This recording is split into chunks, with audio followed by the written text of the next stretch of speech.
Kisah kelahiran Nabi Isa alaihissalam adalah sebuah narasi penuh keajaiban dan ketakwaan yang dijelaskan secara rinci di dalam Al-Quran, terutama dalam surah Ali, Imran dan surah Maryam. Imam Ibnu Katsir, dalam kitab tafsirnya dan Qisas Al-Anbiya, kisah para nabi, menguraikan ayat-ayat ini dengan dukungan hadis dan riwayat-riwayat terdahulu, memberikan kita gambaran yang utuh tentang peristiwa luar biasa ini.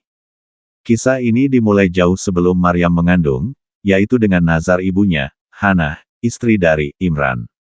Hannah, yang telah lama tidak memiliki keturunan, bernazar kepada Allah bahwa jika ia dikaruniai seorang anak, anak itu akan ia serahkan sepenuhnya untuk berkhidmat di Baitul Maqdis, rumah ibadah di Yerusalem.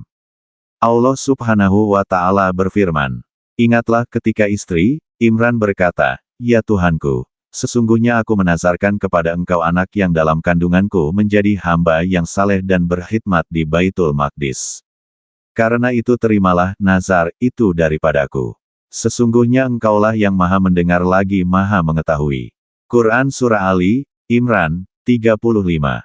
Allah mengabulkan doanya, namun yang lahir adalah seorang anak perempuan, yang diberi nama Maryam. Meskipun pada masa itu yang lazim berkhidmat di Baitul Maqdis adalah laki-laki, Hannah tetap memenuhi nazarnya. Allah pun menerima Maryam dengan penerimaan yang baik dan menjadikannya tumbuh dewasa dalam lingkungan yang suci di bawah asuhan Nabi Zakaria alaihissalam, yang tidak lain adalah pamannya. Kesalehan Maryam tidak ada tandingannya. Ia memiliki mihrab, ruang khusus untuk beribadah, di Baitul Maqdis. Setiap kali Nabi Zakaria menemuinya, ia mendapati ada makanan atau buah-buahan yang bukan musimnya di sisi Maryam. Ketika ditanya, Maryam menjawab bahwa rezeki itu datang langsung dari sisi Allah. Hal ini menunjukkan betapa istimewanya kedudukan Maryam di hadapan Allah Subhanahu wa Ta'ala. Dalam kesendiriannya saat beribadah, Maryam didatangi oleh malaikat Jibril dalam wujud seorang laki-laki yang sempurna. Tentu saja, Maryam merasa takut dan segera berlindung kepada Allah. Maka ia mengadakan tabir, yang melindunginya, dari mereka. Lalu kami mengutus roh kami, Jibril kepadanya. Maka ia menjelma di hadapannya, dalam bentuk manusia yang sempurna. Quran Surah Maryam, 17. Jibril kemudian menenangkan Maryam dan menyampaikan kabar agung. "Sesungguhnya aku ini hanyalah seorang utusan Tuhanmu, untuk memberimu seorang anak laki-laki yang suci." Quran Surah Maryam, 19. Maryam, dalam kebingungan dan keterkejutannya, bertanya bagaimana mungkin ia memiliki anak sedangkan ia adalah seorang perawan yang suci dan tidak pernah disentuh oleh laki-laki manapun. Jibril menjelaskan bahwa ini adalah kehendak Allah. Bagi Allah, menciptakan seorang anak tanpa seorang ayah adalah perkara yang mudah, sama seperti Dia menciptakan Adam tanpa ayah dan ibu. Kelahiran ini akan menjadi tanda kekuasaan Allah bagi seluruh umat manusia. Kemudian, malaikat Jibril meniupkan roh ciptaan Allah ke dalam rahim Maryam melalui kerah bajunya, dan dengan kekuasaan Allah, Maryam pun mengandung. Setelah mengandung, Maryam merasakan ujian yang luar biasa berat.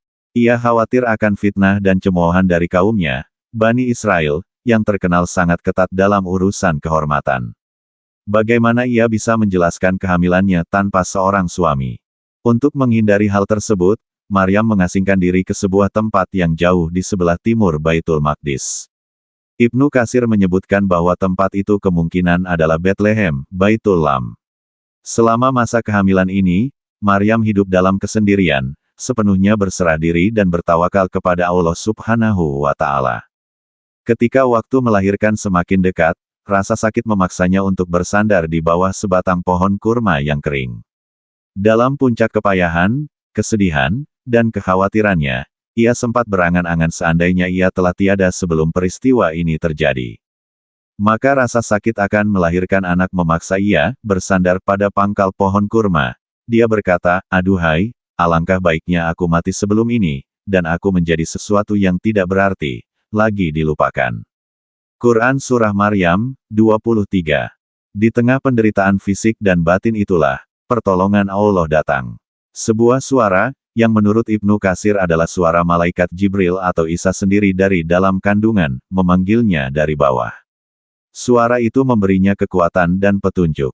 Allah telah menyediakan aliran sungai kecil di dekatnya untuk minum dan bersuci. Ia diperintahkan untuk menggoyangkan pangkal pohon kurma yang kering itu, dan dengan izin Allah, pohon itu akan menjatuhkan buah kurma yang matang dan segar sebagai makanannya. Ia diperintahkan untuk bernazar, puasa bicara. Jika ia bertemu dengan siapapun, ia tidak boleh berbicara dan cukup memberikan isyarat, sebagai persiapan bahwa bayi yang akan dilahirkannya lah yang kelak akan berbicara untuk membela kesuciannya. Ini adalah mukjizat yang nyata. Seorang wanita yang lemah setelah melahirkan mampu menggoyangkan pohon kurma hingga berbuah, dan Allah menyediakan sumber air di tempat yang tandus.